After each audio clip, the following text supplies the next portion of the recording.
impressionnant. La plus recommandée, vous nous le disiez tout à l'heure, par les dermatologues dans le monde. Vous souhaitez faire de la médicalité un critère de désirabilité majeur pour gagner en attractivité. Alors, quels sont aussi les leviers qui permettent de rendre le médical plus désirable? Ce qui est intéressant, c'est que La Roche-Posay, c'est la première marque de dermocosmétiques dans le monde. Donc, quand on dit dermocosmétiques, on entend les marques de cosmétiques vendues dans des circuits santé.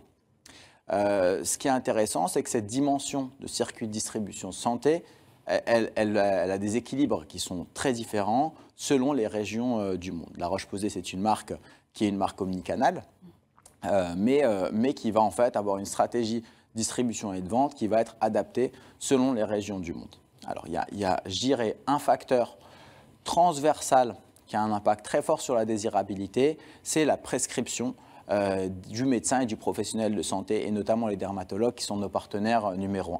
Ça va notamment générer ce capital confiance, sécurité, efficacité par rapport aux produits. Justement, en France, La Roche-Posay a été choisie comme la marque de confiance numéro 1, tout circuit confondu, devant des marques comme Miel, Samsung, etc. La France, c'est un pays dans lequel la pharmacie française, qui est une destination d'achat de produits de soins très importante, est le principal circuit de distribution. Il est complémenté par une parapharmacie très forte.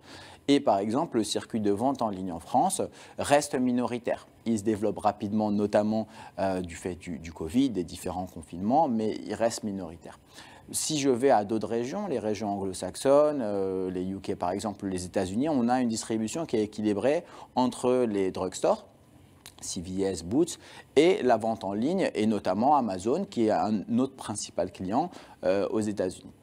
Et par contre, en Chine, on est sur un écosystème qui est beaucoup plus digital et où nos ventes, par contre, c'est un écosystème digital qui est très complexe.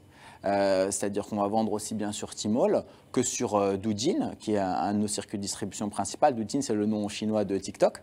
On a une partie de nos ventes qui sont également faites sur Livestream, avec des super vendeurs qui sont capables de générer des ventes absolument incroyables, avec des stars du Livestream comme Austin Lee. Donc, ce qui est intéressant pour nous, c'est vraiment d'avoir cette stratégie omnicanale et d'essayer d'influencer la désirabilité de la marque avec forcément des stratégies qui vont être adaptées selon les régions. Vous commencez aussi à travailler sur une approche plutôt CRM pour asseoir une relation bilatérale. La Roche-Posay, c'est une marque, historiquement une marque de prescripteurs. Le digital a ouvert des nouvelles opportunités, des nouvelles possibilités pour nous d'ouvrir une conversation directement avec le consommateur.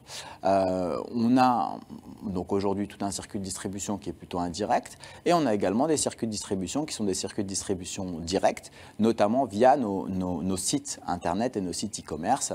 Et aujourd'hui, on est en train d'accélérer justement sur la création d'une relation plus personnelle, plus personnalisée avec nos consommateurs au travers justement de la collecte de first party data qui a une finalité claire, c'est de proposer à nos clients fidèles des offres qui sont exclusives et également et surtout des offres de soins plus personnalisées de manière à aller adresser